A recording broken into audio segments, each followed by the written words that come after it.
Қайырлы күн оқушылар, бүгінгі тақырыбымыз зат есім.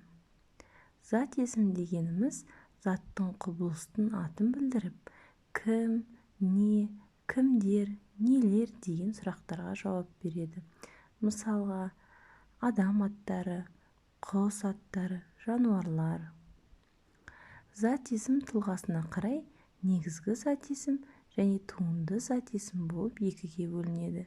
Негізгі зат есім дегеніміз бөлшектеуге келмейтін түбір зат есім. Мысалға, ант, ат, арал, арба, бас, балта. Ал туынды зат есім дегеніміз зат есімге және басқа сөз таптарынан жұрнақ арқылы жасалғанды зат есімді туынды зат есім дейміз. Мысалға, білім, достық. Зат есім құрамына қарай дара зат есім, күрделі зат есім болып екіге бөлінеді. Дара зат есім бір ғана түбірден тұрады. Мысалға, оқушы, ағаш, қант, арба, бала. Күрделі зат есім дегеніміз кемінде екі сөзден тұрады.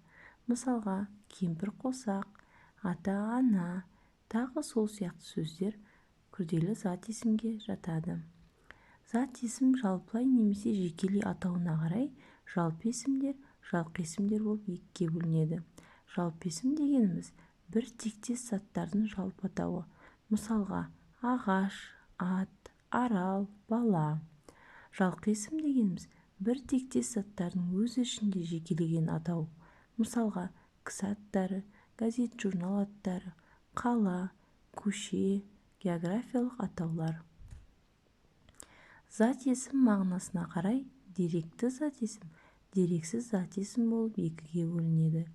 Деректі зат есім дегеніміз қолмен ұстап көзбен көруге болатын, нақтылы тануға болатын зат атаулары. Мысалға, мектеп, қағаз, ақша. Дерексіз зат есім дегеніміз көзге көрінбегенімен адамның ойлау нәтижесінде танылатын құбылыс. Мысалға, адамгершілік, ақыл, парасат. Осымен сабағымыз аяқталды. Сау болыңыздар. Менің каналыма жазылуды ұмытпаңыздар.